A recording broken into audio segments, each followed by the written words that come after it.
ሰላምና ጤና በያላችሁበት ዓለም ዳርቻ ሁሉ ይሁንላችሁ። በድንቅ መረጃ ተገናኝተናል። በዛሬ ትምህርታችን የበሽታዎችን ስር በመንቀል አቅሙ ተቀባይነትና አትኩሮትን እያገኘ ስለመጣው በተለይ እኛ ኢትዮጵያኖች በቀላሉ ማግኘት ስለምንችለው የአትክልት አይነት እንመለከታለን።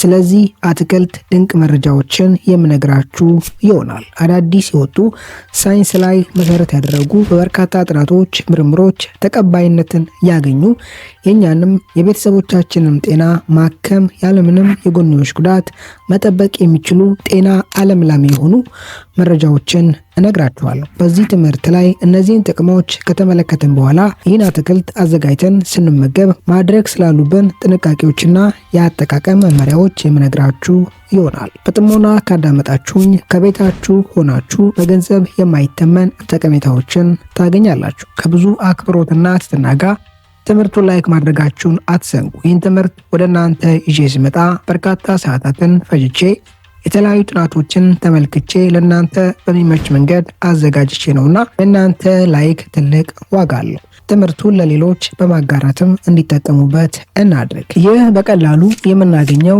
የአትክልት አይነት ጥቅል ጎመን ካቤጅ ነው።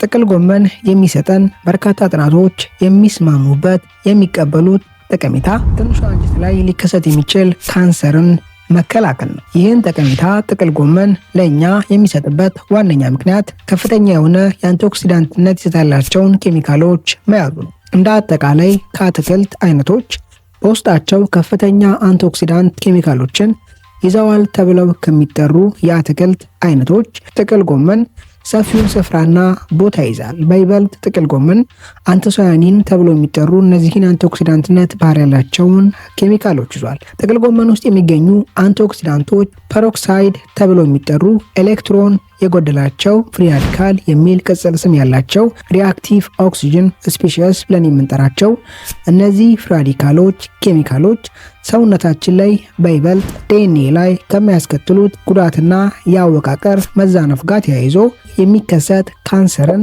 በብቃት ይከላከላሉ። ጥቅል ጎመን ውስጥ የሚገኙ አንቶሳያኒን ተብሎ የሚጠሩ የአንቲኦክሲዳንትነት ባህሪ ያላቸው ኬሚካሎች በሰውነታችን ውስጥ በተለያየ አጋጣሚ የሚመሰረቱ ለጤናችን አስጊ የሆኑ ፍሪ ራዲካል ተብሎ የሚጠሩ ከላይ ጠቀስኩት ፐሮክሳይድ ብለን የጠራ ነው። እንዲህ አይነት ኤሌክትሮን ለጎደላቸው ለሚቅበዘበዙና ላልተረጋጉ ስቴብል ላልሆኑ የኬሚካል አይነቶች ኤሌክትሮንን የጎደላቸውን የሚጠሙትን ኤሌክትሮን በማቀበል ስቴብል በማድረግ በማምከን ሰውነታችን ላይ በይበልጥ ደግሞ ዲኤንኤ ላይ ጉዳት እንዳያስከትሉ የማረጋጋትና ተራ ወደሆነ የኦክሲጅን ሞለኪውል የመቀየር ተግባርን ያከናውናሉ። ሰውነታችን በይበልጥ ከሚፈልገው ለጤናችን እጅግ ጠቃሚና አስፈላጊ ከሆኑ ስርዓቶች መካከል ሰውነታችን እነዚህን ሪአክቲቭ የሆኑ ያልተረጋጉ ኤሌክትሮን የጎደላቸው ኬሚካሎች ኤሌክትሮንን በመስጠት በማበደር የሚያመክንበት ስርዓት ወይም መንገድ ነው። ሰውነታችን ይህን ስርዓት በተገቢው መንገድና በሙሉ አቅም ማከናወን ከቻለ ሰውነታችን ላይ ሊከሰቱ የሚችሉ የተለያዩ በሽታዎችን እስከ 85-90% መከላከል እንችላለን። ይህን ተግባር ሰውነታችን ለማከናወን አንቲኦክሲዳንት ተብለው የሚጠሩ ኬሚካሎችን ይፈልጋል። በእርግጥ ሰውነታችን በራሱ አንቲኦክሲዳንት ኬሚካሎችን ቢያመርትም በቂ ግን አይደሉም። ምክንያቱም ጎጂ የሆኑ ፍሪ ራዲካል ተብለው የሚጠሩ እነዚህ ኬሚካሎች በሰውነታችን ውስጥ በቀላሉ በተለያየ አጋጣሚ ይመሰረታሉ። ለምሳሌ ያክል ስንተነፍስ ሰውነታችን ኃይልን ሲያመርት፣ ምግብ ሲፈጭ፣ ከምንጠጣቸው ነገሮች መድኃኒት ስንወስድ በጉበት አማካኝነት መድኃኒቶችን ሜታቦላይዝ ሲያደርግ በሰውነታችን ውስጥ የሚከናወኑ አብዛኛው ተግባራቶች እንደ ተረፈ ምርት ወይም ሳይድ ሪአክሽን ፍሪ ራዲካል ተብለው የሚጠሩ እነዚህን ኬሚካሎች ጎጂ የሆኑ ኬሚካሎች ያመርታሉ። ከዛም የተነሳ ሰውነታችን በራሱ የሚያመርታቸው አንቲኦክሲዳንቶች በቂ አይደሉም። ጥቅል ጎመንና ተመሳሳይ በውስጣቸው ከፍተኛ የአንቲኦክሲዳንትነት ይዘት ያላቸውን ምግቦች መመገብ ለሰውነታችን አስፈላጊና እጅግ ጠቃሚ ነው። ሁለተኛው ጥቅል ጎመን ለአጥንታችን ጥንካሬና ጤንነት አስፈላጊ ከሆኑ የአትክልት አይነቶች መካከል ይመደባል። ጥቅል ጎመን በውስጣቸው ከፍተኛ የቫይታሚን ኬ ይዘት ካላቸው ጥቂት እጽዋቶች ውስጥ የሚካተት የአትክልት አይነት ነው። ለአብነት ያክል አንድ ሰው ጥቅል ጎመንን በመመገብ ብቻ ሰውነቱ በቀን ሊያገኘው ከሚገባው የቫይታሚን ኬ መጠን እስከ 56% ለሰውነቱ ማቀበል ይችላል። ጥቅል ጎመን ውስጥ የሚገኙ እነዚህ ቫይታሚን ኬዎች አጥንታችንን በተለያየ መንገድ ያጠነክራሉ፣ ይገነባሉ። ለአጥንት ግንባታ የሚያስፈልጉ ሚኔራሎች በበቂ መጠንና በአስፈላጊው መንገድ ወደ አጥንታችን እንዲንቀሳቀሱና ለአጥንት ግንባታ አገልግሎት እንዲውሉ የማድረግ ስራን ይሰራሉ።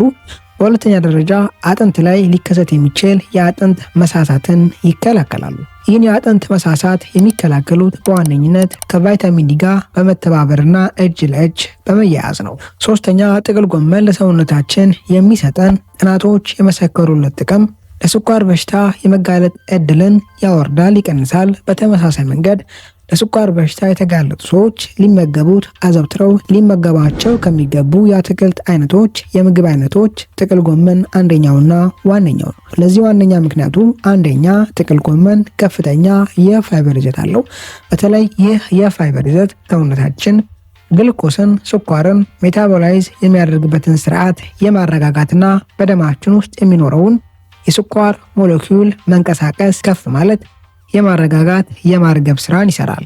ሌላኛው በደማችን ውስጥ ከፍ ያለ የስኳር ሞለኪውል መንቀሳቀስ ጋር ተያይዞ በስኳር ሞለኪውሎችና በፋት መካከል ከሚካሄድ ጤናማ ካልሆነ ኬሚካላዊ ለውጥ ይህም ግላይኬሽን ተብሎ ከሚጠራው ከዚህ ለጤና አስጊ ከሆነ ኬሚካላዊ ለውጥ ጋር ተያይዞ የሚመሰረቱ እንደ ተረፈ ምርት የሚመሰረቱ የልብ የደም ቧንቧና የኩላሊት ጤንነትን በከፍተኛ ደረጃ የሚጎዱ እነዚህ ሞለኪውሎች ጎጂ የሆኑ ኬሚካሎች እንዳይመሰረቱ የመከላከል ስራንም በመስራት በደማችን ውስጥ ከፍ ያለ የስኳር ሞለኪውል የመንቀሳቀስ እድልንም ያወርዳል። ለስኳር በሽታ ከተጋለጥንም ለስኳር በሽታ ከመጋለጥ ጋር ተያይዘው ሊከሰቱ የሚችሉ የጎንዮሽ ጉዳቶችን የመቀነስ አቅምም አለው። አራተኛው ለልብ በሽታና ለስትሮክ የመጋለጥ እድልን የመቀነስ አቅም አላቸው ተብለው ከሚጠሩ የአትክልት አይነቶች መካከል ጥቅል ጎመን አንዱ ነው። ይህን ብቃት የሰጠው ጥቅል ጎመን ለልባችን ጤንነት ጸር ከሆኑ ስርዓቶች መካከል ኢንፍላሜሽን ብለን የምንጠራው የሴሎች የህዋሳት እብጠት መቆጣትና ተመሳሳይ ስርዓት እንዳይከሰት አስቀድሞ የመከላከል ብቃትን ለሰውነት መስጠቱ ነው። የመጨረሻው ጥቅል ጎመን በሽታ የመከላከል ስርዓትን የማጠንከር የማዳበር አቅምም አለው። ለአብነት ያክል ጥቅል ጎመንን በመመገብ ሰውነታችን በቀን ሊያገኘው ከሚገባው የቫይታሚን ሲ መጠን እስከ 36% ለሰውነታችን ማቀበል እንችላለን።